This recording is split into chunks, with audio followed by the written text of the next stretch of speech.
Yes, welcome back, Ndade Mthusi and Ndade Mhlala. You are complementing each other so well. I think it worked out very well because of the on and off of the connections. We are not going to have Sisi Innocentia Shube because where she is, there's absolutely no connectivity. So uh, I think let's use the opportunity to expand on this beautiful model that Nadim Tusi and Nadim Khala have shared with us, which I think it makes me very excited because it's you are saying to me that we are not just selling or delivering education in the form of degrees and the modules or the courses the students take, but we are giving almost four more other value proposition as the University of Technology, and one being that while the students are studying, at the same time, you are helping them build a bridge between the university and the industry through will program. And then, of course, you are also delivering another value proposition through the personal development, where you look at the personal skills or life skills. People call them power skills these days. And then, of course, you also make sure that they develop interest in the subject of career management, which is something that we always come to it too late in our personal and professional development journey. And lastly, what excites me so much is that the Dematala, you mentioned that you are looking at the option of entrepreneurship as the way of addressing unemployment of graduates in our country, which on its own appeal to everybody who is in business. Doesn't matter. Yes, Sam, that's actually what we also are doing. Remember, we cannot just produce graduates that are just going to look for jobs. We need to have also an intervention as a university, play our role in the community. Remember, the roles of the universities in an economy is to produce labor force that is also agile to the environment. So this is our way of producing graduates that are going to be flexible enough in the economy to adjust to the climate that they'll be facing out there. So if they do not join any company, they should be in a position also to have that entrepreneurial mindset to develop and commercialize the qualifications that they've obtained from the university. Mm, mm, mm. That's why I feel very strong that the role that Muthusi is addressing, it fits into that model that you if you want. So how can we assist the parents and the sponsors of students out there to get this big picture that we are not negating the fact that they've sent their students to the university to acquire degrees, which is the work that the faculties do very well. Yes, if you look, we've got Dr. Muletsano who's heading what we call it's student support and academic development. So that division is mainly for that. Remember, we also have that part of work integrated learning within the same division that Dr. Muletsane is also heading. The main mandate with from the university is to ensure that she covers mainly those kind of aspects that we see as gaps from the olden traditional university setup. So now we're modernizing things. We are looking at our communities and trying to respond to the challenges that the communities are facing. So this is going to be something we see in our research, the kind of research that we're going to be producing as a university, the kind of graduates that we're producing as a university. Imagine as a company having a graduate that is just not there to be employed only, but also comes with the mindset of growing your business as a company. To say, actually, when I look at this, I think we can also include this aspect.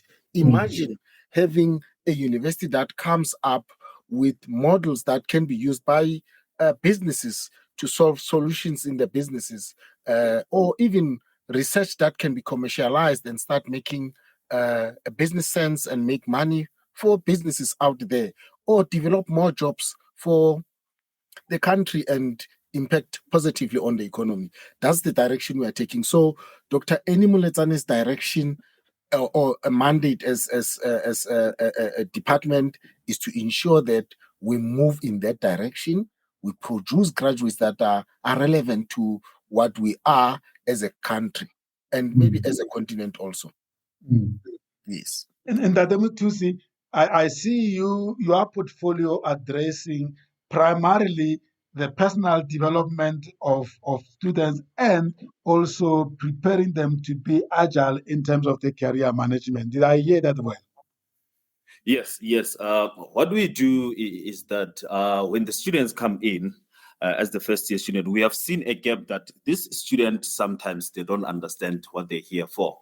So in terms of adding into what Ndade Mhlala was saying is that in the mentorship program, we have what we call career development project. This career development project, what it does is these mentors take first year students to the companies or the organizations that is similar to the courses that they have chosen. This is actually to, ignite that fire that say, okay, fine, I'm going to work for this company. And therefore, as a first year student, I need to go to actually work to achieve more in terms of having access to this company, having an exposure. So the first year students are getting exposed as well to that. In terms of the personal development as well, this is what we do within the Center for Academic Development, and that we actually develop the student to actually understand who they are, using those soft skills to actually perform better when they go out there, which is part of the academic advising as well, that actually initiate these topics, to the student, that you need to be able to actually perform better when you go out there. You need to understand what you're working towards, and the career development project, the career fair that is actually having in collaboration with the work integrated learning is actually working hand in hand in terms of that. And where these offerings, how developed are they, and how known are they by all the stakeholders that are involved in the journey of students and Mhlala? Or is it one of those things that are evolving as you reorganize the value proposition for the university? It depends on how well vested is the companies or the industry partners are with the department. And the more connected they are with the department, the more they get to know what we offer. We offer much support to the students and even to the industry. We've got, let's say, for example, we know where our students come from. Mostly it would be like those previously disadvantaged, poor backgrounds and so forth. So sometimes, let's say we've got interviews in Sentin. Some of these students that we have, we find them without having any transport fares to get to Sentin. Yeah. Dr. Mletsane organized that we should have actually a boardroom meant for companies. If there's any interviews, instead of the students going out to the companies, their companies would come to the campus, get into the boardroom. We organize everything for them, from arranging the interview setup, the schedule for everything, just for those companies to come in and interview the students and get to say, okay, we've selected this candidate. So we've got much support that we have. And those companies that mainly are in contact with us on regular basis definitely know this. So we also hope that through these platforms, they get to know what services we offer as a department, and for the students also themselves to get to know what we offer as a department, and the intentions that the investee has about them, the good intentions that the investee has about the partnership that we have with industries. Yeah, and obviously, as we go into the new year, I'm sure early in the beginning of the year, this model, it's five. I call it model. I don't know whether you refer to it as a model, because I'm Yes, looking at the definitely. 5 pillars, and I say that the first pillar of education is obvious. The will is also obvious. People know about it. But this personal development, career management, which almost like accompany them throughout the entire journey, and then of course the new entrepreneurship, I almost feel like they need a workshop on their own. Now, how long do students go through orientation induction on arrival on campus at the beginning of the year, and what sort of lineup or programs do you expose them to and them to? Okay. Students first, when they come to university, we organized a week-long orientation program that is facilitated from the FYE unit, which is part of the Center for Academic Development. So the whole week, it will be according to their faculties, as we have 4 faculties, the one which is Faculty of Applied and Computer Sciences, Applied Engineering and Technology, Human Sciences, and Management Sciences. All they introduce students into the services that they offer, the programs that they offer.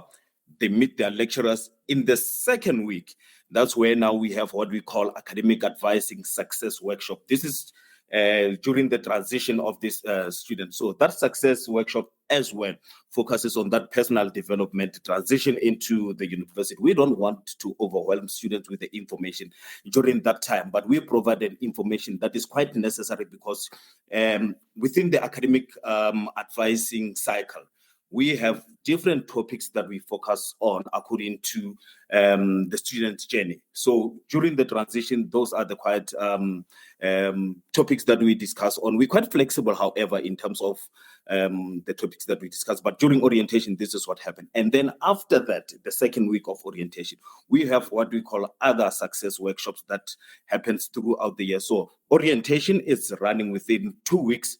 When the student come into VUT, and then we have what we call extended orientation that is happening within the tutor development, mentorship, academic advising, and any other support services that is available at VUT. Because at the beginning, that's where now we introduce students to what the university is doing, the social adjustment, and all that.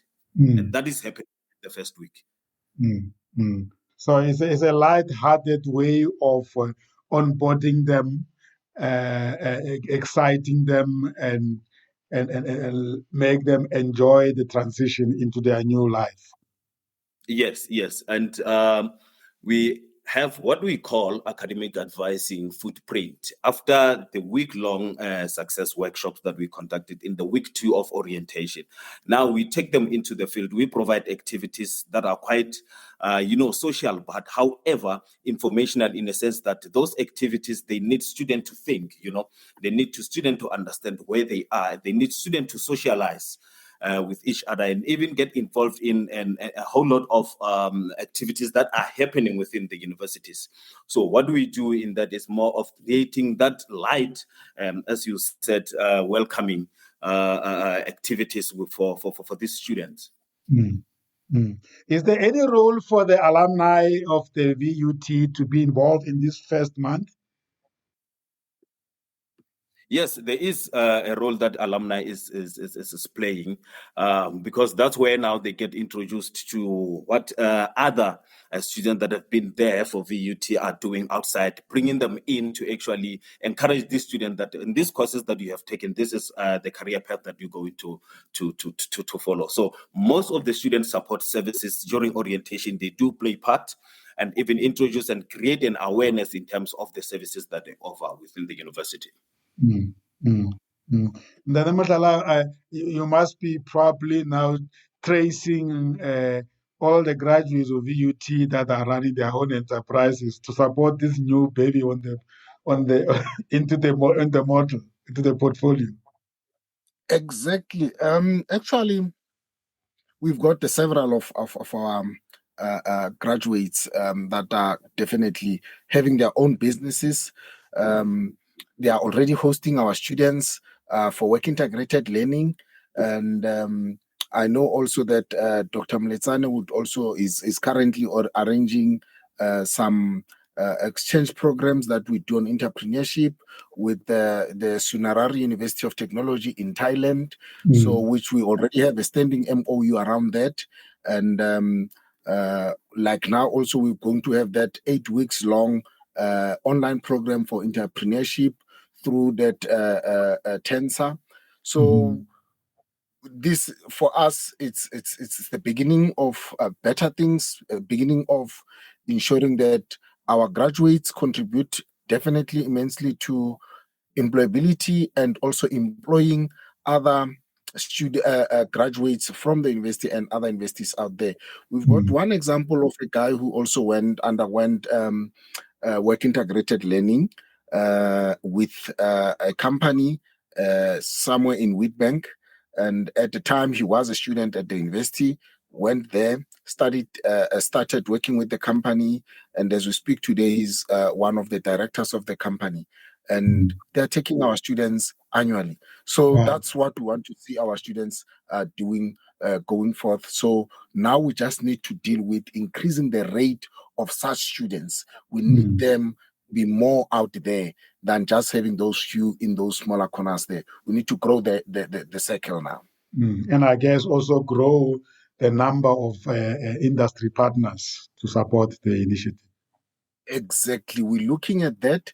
And even as corporate social investment partners that are aiming at having such programs or helping with entrepreneurship would definitely enjoy and like to have them on board to guide us through this journey, to contribute to the growth and the program itself, and giving us direction as to maybe you need to look into this. You know, lately we've got the fourth industrial revolution that is coming, and we seem to be not noticing it in some spaces. But companies that would be saying actually would want to come up with technology programs that your students can partake in terms of entrepreneurship that would develop them into maybe having some ideas and maybe in developing some apps or different forms of technology stuff that we need in developing as a country. We need those partnerships to come on board.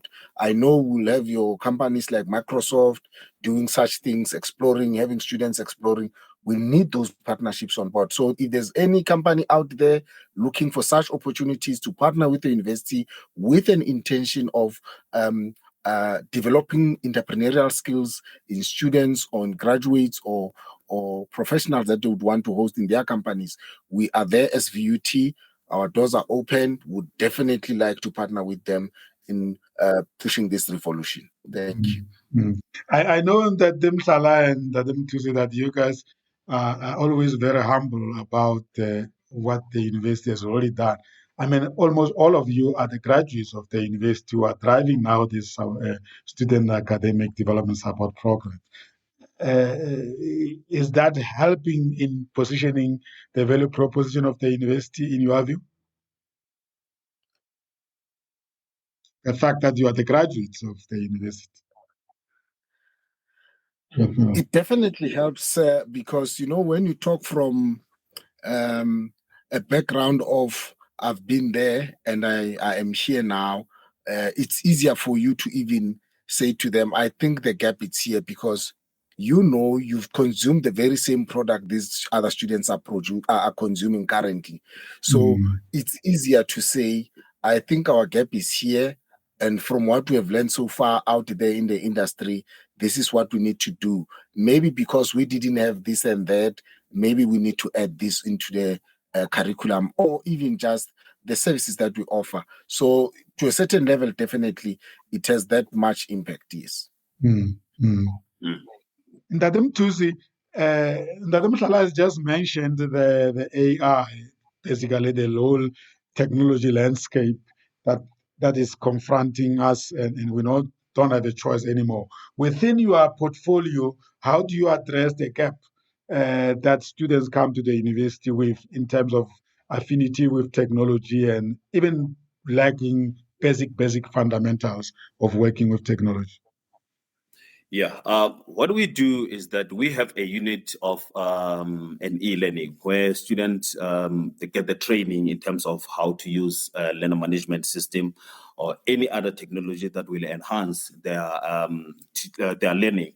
So they get trained in terms of the basic computer skills on how to open a computer, because we are well aware that our students or our 21st century students, they're quite good in terms of the phones and all that. But then when it comes to such things like your laptops and desktop, they're struggling. We understand the background of our students, where they're coming from. And then we say, okay, fine, we will provide a training in terms of how you're going to use a computer, how actually to log on into a learner management system. So we provide a training like that. And then we have another unit within the Center for Academic Development, which is called an e-skills. They had quite good programs in terms of assisting students to become entrepreneurial as well, because they do have other projects. They call it how to fix a phone, So they train students in terms of that kind of knowledge. They even go to the community to actually share the information and assist the communities in terms of how they can actually use the information that they have received from that e-skills in terms of commercializing whatever the information that they have. So there's quite good things that we're doing within the unit as well, in terms of making sure that the students understand the technology and they use technology. I'm glad that COVID was upon us, and we were very well aware in terms of how we can use technology to enhance teaching and learning. It is now a standard alternative way of delivering knowledge, right? It's not a new normal, it's a normal right now. Yeah. Well, what do you call that e-campus of the VUT? E-skills. E-skills. Yeah, so we have two units. The other one is e-learning, where now it's the lecturers use Blackboard or learning management system. Is that one of the e-learning, and the Wow. The department that focuses on training students on how to use computer, basic computer skills, how to use Microsoft Word, Excel, and all that. So it's part of the short learning programs that they do provide as well. And I'm sure that parents don't recognize their children after 4 years when they get their call. Yeah, Mr. Tima, it's I'm just listening now at Mr. Mothusi mentioning that this is what we want to do, this is what we're doing, and so forth. We need to, push beyond that as a university. We cannot talk us being consumers of this technology. We need to talk more of us now being also producers of this technology, or even content creators for the very same technology.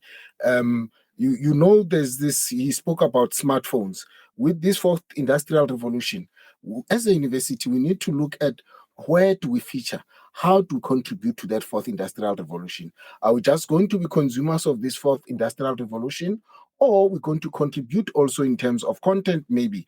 With smartphones, our students know they've got Siri on iPhones. They speak to Siri and say, Siri, dial so and so, and then Siri would just call.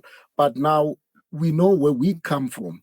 Mothusi mentioned the very same thing, that we know our background. So as a university, we also need to know where our students are coming from. My surname is Mohlala, and will Siri understand Mohlala if I say, Siri, please call Mohlala? Siri, please call Makobajaji? Siri, please call Mabelane?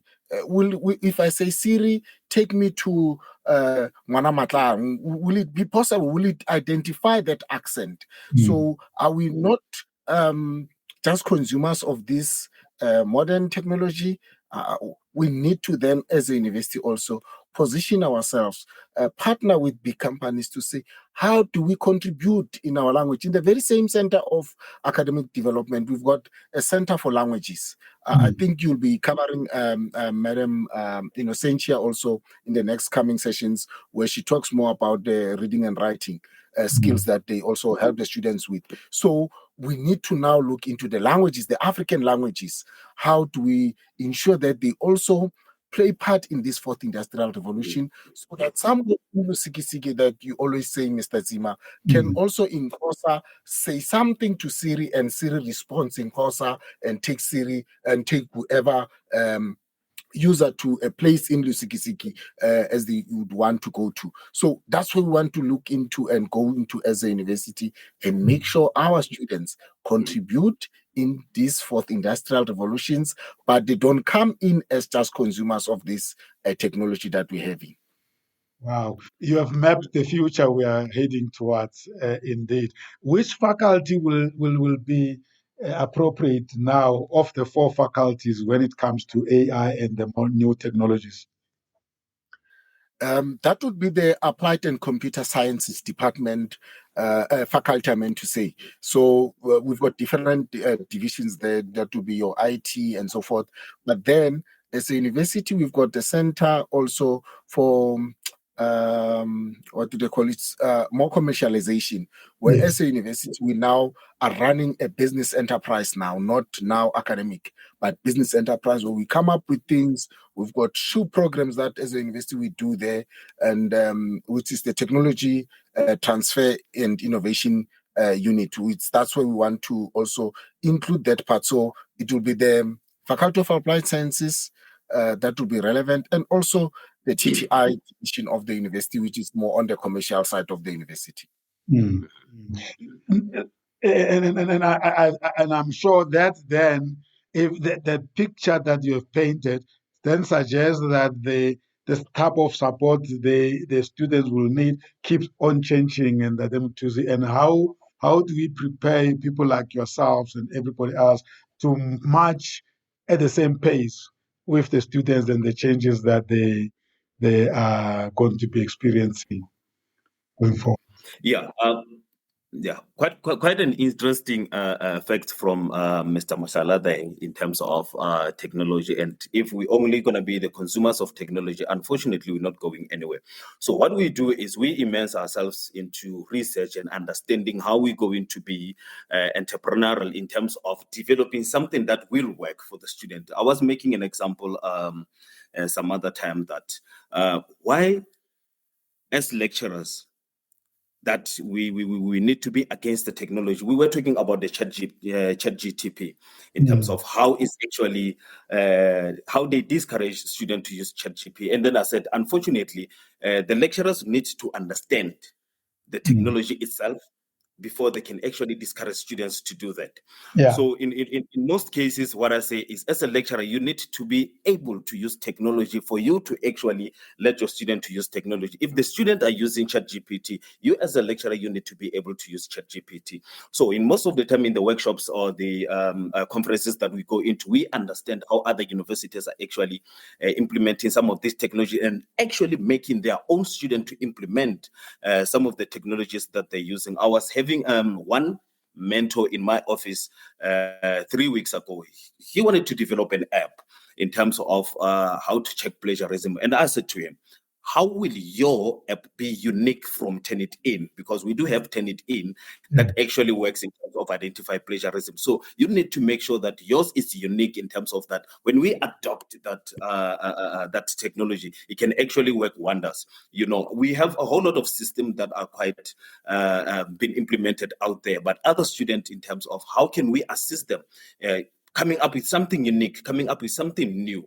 You know, so as Mr. Matala said, we need that entrepreneurial mindset. We need to actually instill it in our students that at the end of the day, you don't need to go out there probably looking for a job, but you need to come out of the university having something in mind, building a legacy, building something that community can actually look into and benefit from it. You know, you cannot be having a load shedding right now while we have electrical engineers from the university. Why can't they come up with an innovative way of actually capping this problem that we're having? You know, so those are the things that we're pushing into. And I've seen in one of the VUT mission and vision, it said that it needs to be an entrepreneurial, I forgot that, but you know, so if we're going through that actually path, I think that's way important in terms of making sure that that is actually implemented so that our students become entrepreneurial, not the consumers of information and knowledge. And that's Yes. entrepreneurial mindset, I guess, and that's what Ndati Mhlala was saying. And can you imagine your students arriving on employment with that entrepreneurial mindset, already saying, don't only give me a job, give me the problems that I can use my skill and education and knowledge to solve them for you.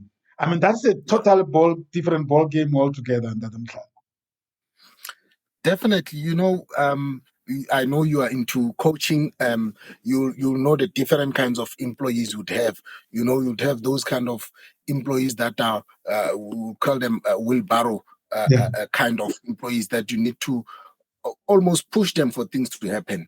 We don't want our students to be like that. We don't want our graduates to be those kind of graduates. So we've got Ntate Mabelane, Edwin Mabelane, who I work with also, is running a program that is a partnership also with the DHET and the Japanese the government, whereby we prepare these students for being employed, or employability, and also for them to be team players in the industries when they join in. So those kind of skills, they take us somewhere. Definitely, it's not going to be a situation where now we bring a burden to an industry, but we want them to start thinking as us as that university that they would want to recruit from, either because of the entrepreneurial mindset that our students have, or just them being team players in the company. Those are the skills that we want to have as a cherry on top from what we offer as a qualification, so that out there, companies definitely want and look for students from our university, the Valley University of Technology. Beautiful, beautiful. If I am, if I am a corporate that is charged with the responsibility of identifying talent, and I would like to integrate backward and inform your program so that you really shape and produce the type of graduates that I will come back and say, I'm looking for the best 2 out of 5. What must I do to be part of your portfolio as a stakeholder?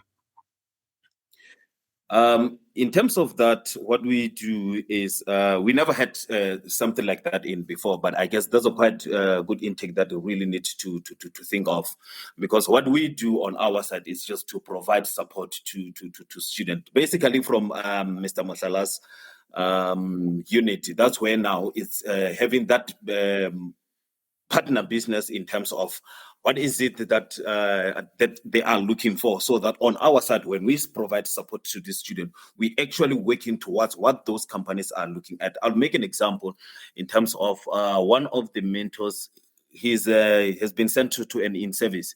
He actually right now identified a gap in the company that he's actually working for. He said, okay, fine, the company is actually discharging water, so just discharging water into a dam, it's probably not good. Rather, let's use this water, build in a turbine that will generate electricity back into the company. You see, so if we have those kind of companies that will partner with the Center for Academic Development and actually identify some of the things that we need to address, as support services will actually work towards capacitating students and develop them towards that. Mm, mm, mm.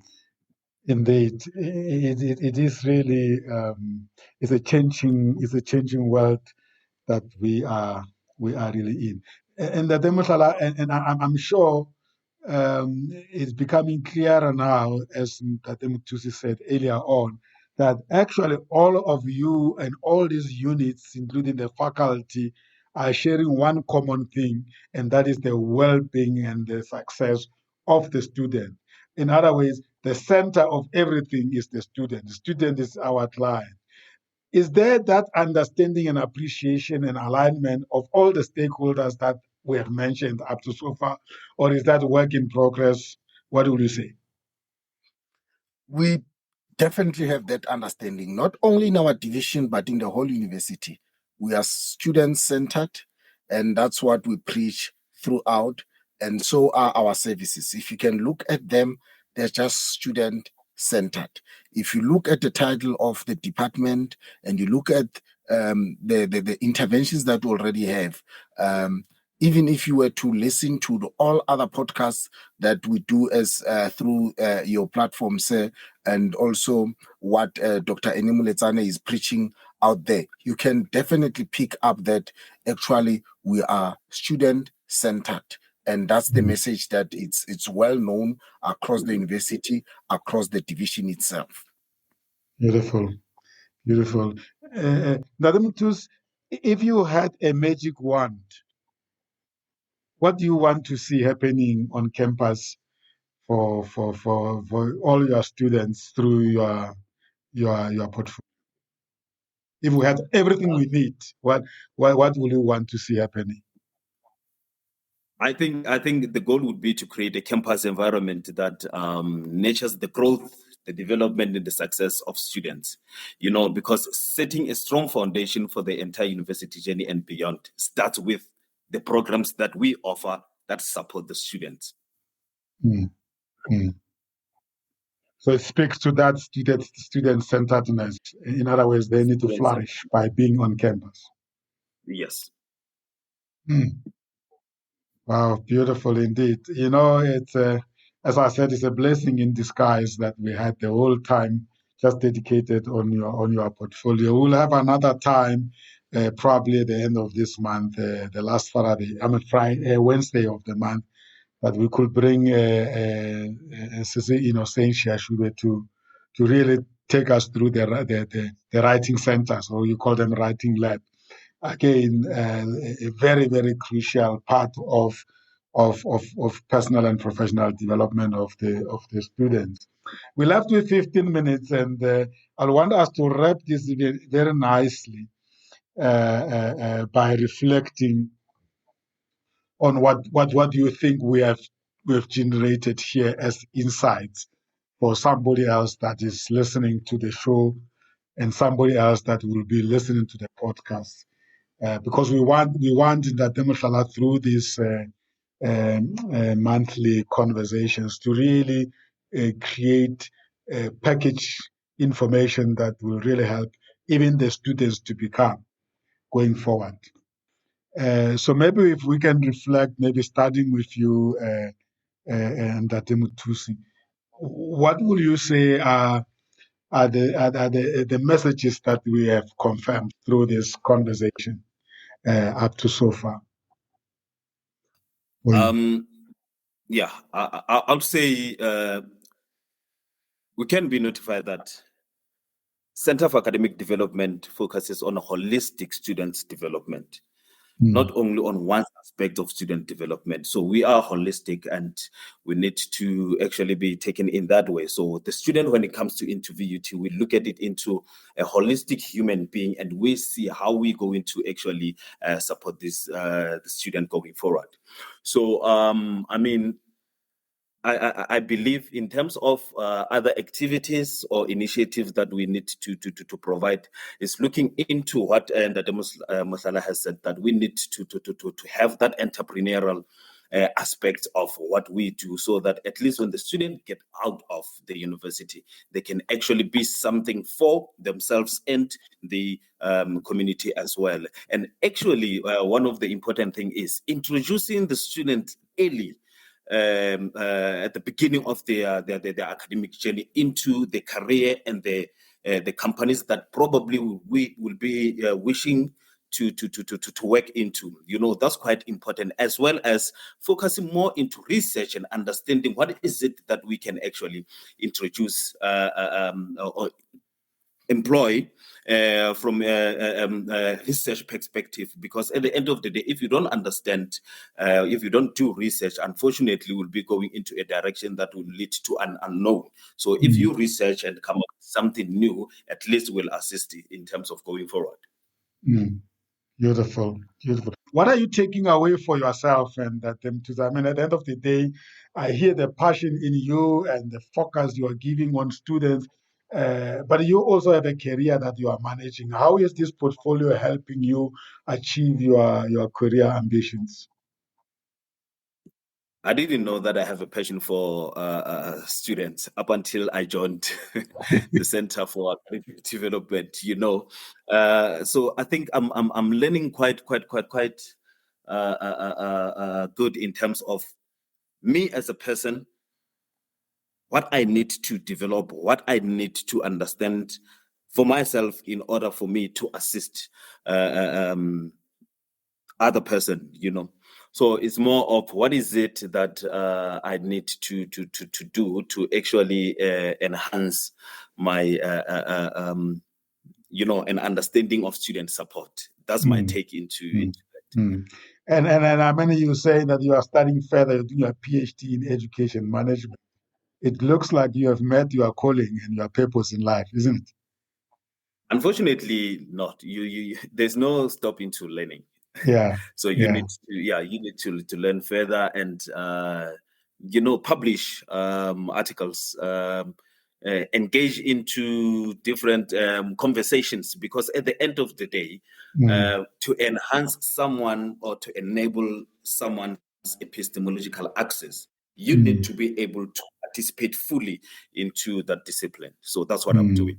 And at the sector level, do you see us getting to a point where all the universities of technology in South Africa, at least, having almost like a bigger impact at the level of the broader South Africa?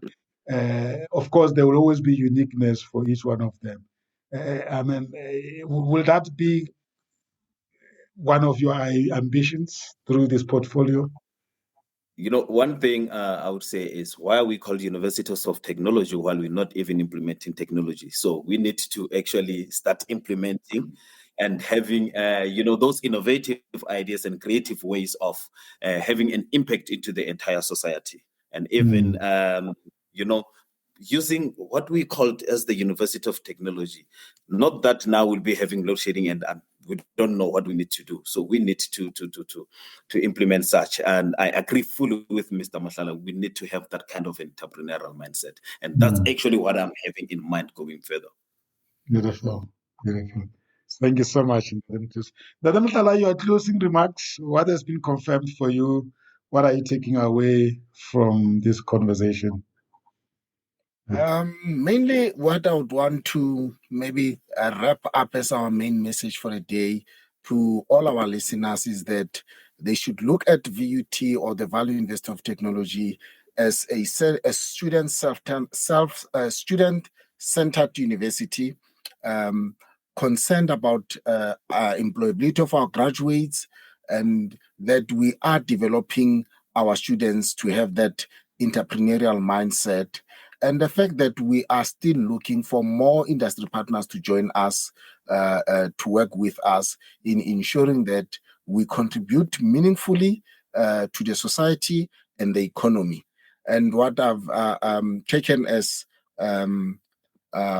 my package for the day is that we need to contribute in this revolution called the fourth industrial revolution. We need to come in on that technology table as contributors and not consumers.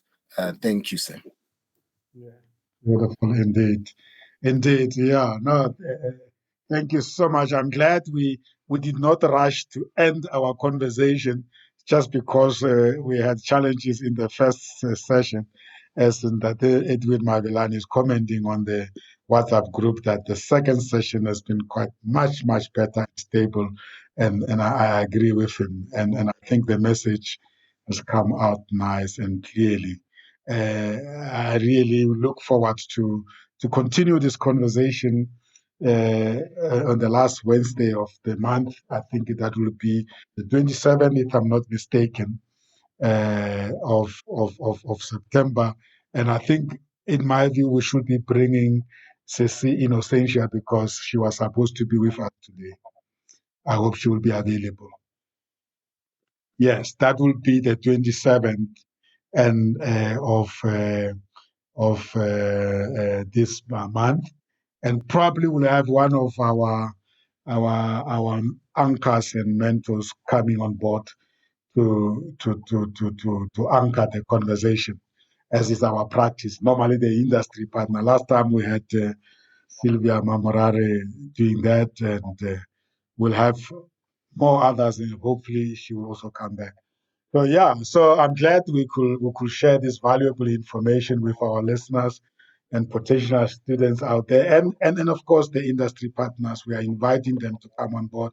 And I like what you have said, that this is an industry-wide initiative. The fact that what we have been discussing is packaged in the Valley University way doesn't mean that it does not rub on other universities of technology. Maybe one of the good days that we should have a conference kind of a call with other universities so that we show the country that the universities of technology are going in the same direction. What do you think? Yeah, I think definitely we need to do that. I know Dr. Enimuletsano was supposed to be with us also. She's also with other directors in Cape Town today, working together there in Cape Town. So definitely it would be nice to have the other universities also in this platform, just to share what kind of relations we have as universities and where are we heading as South African universities of technology, to be specific. So that would be a nice thing to do. So definitely, I believe after the show, Mr. Zima should maybe give Dr. Moletsane a call, just to say, now that you are still there with other universities, this is what we're having for the next sessions. Maybe we can have that. Get them on board. Yes, that would be good. Yeah, beautiful indeed. Thank you so much, Ndate Mothusi and Ndate Mhlala. I keep on saying Ndate Mothusi and not mentioning his full name, and Ndate Mothusi Samosamo and Ndate Simon Mhlala. It's been wonderful. And of course, in the background, that Edwin Mabelane, who's part of your team, and the whole entire team in the office there, Lena, and the rest of the team. Sisi Enimuletsane, who's away with other universities out there. It never stops. It shows that you are plugged on this project of bettering the future of our country through education. Thank you so much. That was COMETSA Radio Worldwide, and this was our monthly show, the Valley University of Technology Student Academic Development Support and Work Integrated Learning Show, live here at COMETSA Radio Worldwide. The mind, the journey, the destiny. We apply our mind to the journey that takes us to our destiny. Indeed, our show is based on the principle called the idea. We inform and entertain, develop and educate, empower and support, associate and network. That's the idea. Take care, ladies and gentlemen.